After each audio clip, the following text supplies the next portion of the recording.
Eu consigo imaginar Jesus arrastando Pedro. A Bíblia não diz como foi, mas a gente tem licença poética para imaginar. Eu imagino Jesus falando: Pedro, volta, volta.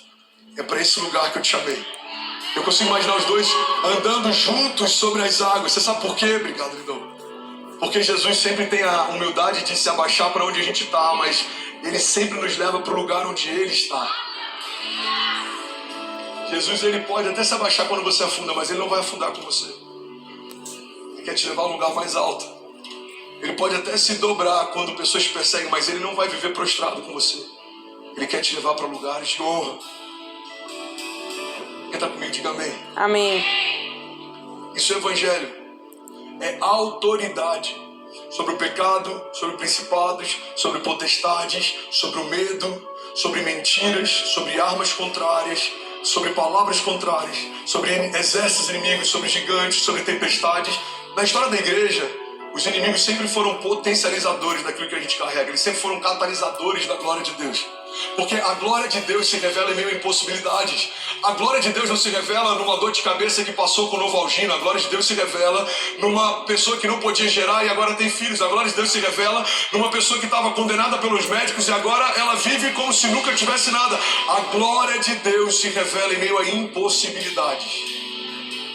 Deus não é o Deus das coisas difíceis. Fala comigo. Deus não é o Deus das coisas difíceis. Deus não é o Deus das Deus coisas é o Deus difíceis. impossível. Deus é o Deus do Como que a glória de impossível. Deus se revela? Quando todo mundo diz não dá pra acontecer, e Deus Ai, fala, que vai vai, acontecer. que Deus opera, Todo Brasil. mundo fala, não dá pra restaurar, e Deus fala, vai ser restaurado. Amém, glória a Todo mundo Jesus. fala, não dá pra você permanecer, e Deus fala, eu te estabeleci, a porta que eu abro, ninguém fecha. Glória a Jesus. Bênção. Deus é Deus, irmão. Presta atenção aí, você do outro lado. Creio no Deus. Pastor, todos somos filhos de Deus? Não. Isso é um ditado popular, que é uma mentira do inferno. Tá vendo? Todos somos criação de Deus. Mas todos aqueles que reconhecem a Jesus como Salvador, Amém. recebem o espírito de adoção, pelo Amém. qual nos tornamos filhos de Deus. Amém, glória a Se você Jesus. confessar com a sua boca que Eu confesso. Jesus é Senhor e Salvador. Jesus é meu Salvador. Se você se arrepender dos seus pecados, Eu me arrependo de o Senhor vai tudo. mudar a sua história e te dar uma Amém. nova identidade. Você Glória a recebe Jesus. filiação. Glória. Essa é a maior glória do Evangelho. Escravos se tornando filhos. Amém, Pai. Glória a Jesus. Que Se liberta, meu quando temos povo. a revelação e a maturidade, Você é livre.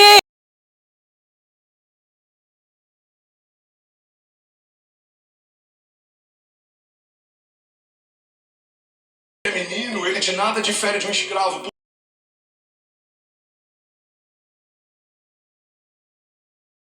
Eu não sei você, mas eu estou recebendo de Deus aqui nessa manhã.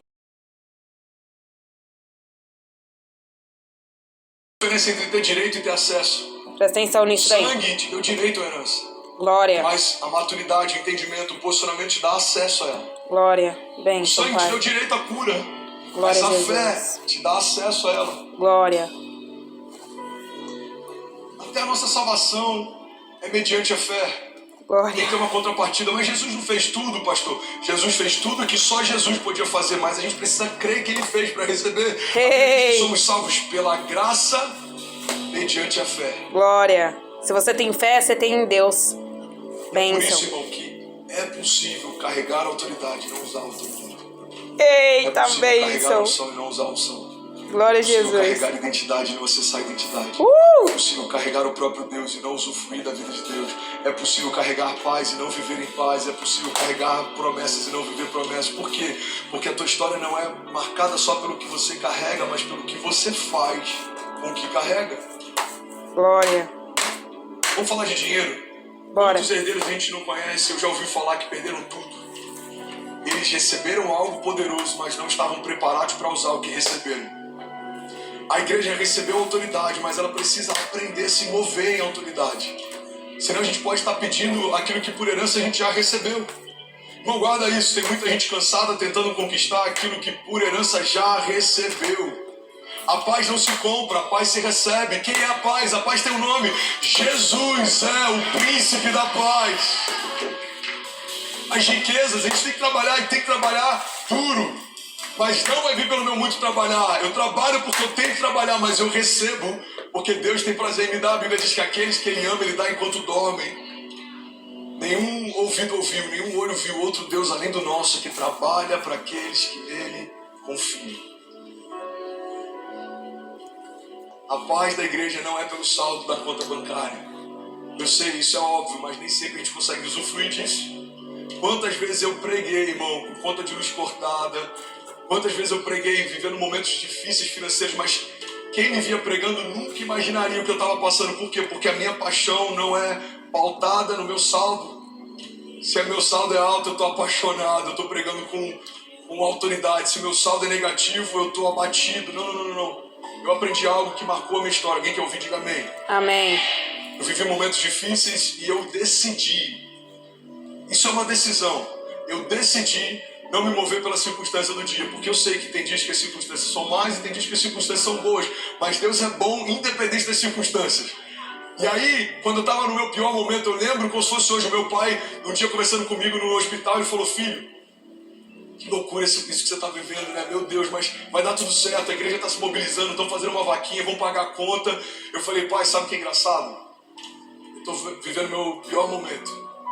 Tem muita gente que nem me pergunta se eu preciso de ajuda.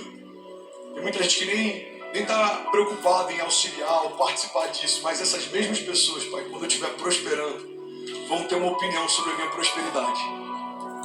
Falei: pai, vai ter um dia que eu vou estar vivendo bem, morando bem, vou ter um bom carro, Deus vai mudar a nossa sorte financeira. Amém. E vai ter gente que vai questionar a minha prosperidade. Eu falei: sabe qual que é a chave, pai? Quem não participa da nossa semeadura não tem opinião sobre a nossa colheita. Amém. Amém. Sabe o que acontece? Amém. Glória a Deus. De 3 anos pra cá, Deus começou a mudar a nossa sorte. Amém, pai, muda. Como diz o pastor, você não fica preocupado não de andar com um bom carro, não, irmão, porque quem vai criticar o bom carro não perguntou quanto que era a conta do hospital quando eu falava mal. A gente tem que parar de se mover por circunstâncias, por opiniões, por ruído. Eu nunca me importei por opinião, eu só fiz o que tinha que fazer. Numa pessoa, não numa circunstância. Você aí do outro lado também, para de se preocupar com a opinião dos outros. Deus é o Deus do impossível. A fé quando era escravo, José não se soberbeceu quando virou governador. Mas normalmente quem tem dificuldade de se manter firme nos tempos difíceis, se perde nos tempos fáceis. Não, Brasil. Você foi chamado por Deus para caminhar em autoridade. Amém. Fala com autoridade, fala comigo, diga: Jesus delegou a sua Jesus autoridade. delegou a sua autoridade. O que é poder e autoridade? Obrigada, A gente fala Pai. tanto sobre isso. Poder e autoridade. Poder tá ligado a esse poder explosivo, dunamis. Quando algo acontece, quando algo muda o cenário, quando algo muda o ambiente, quando algo muda a atmosfera, quando a presença de Deus invade o lugar, quando alguém é curado, o dunamis é um poder explosivo que muda, que gera mudança. Agora, a autoridade é diferente de poder. A autoridade é poder de mando. Quando a Bíblia diz que nós temos poder e autoridade, a autoridade é poder de mando, é liderança, é governo. Existe um homem que chamou a atenção de Jesus, um centurião, que precisava que o seu servo fosse curado. A Bíblia diz que Jesus disse: eu vou até a sua casa. Ele fala: não,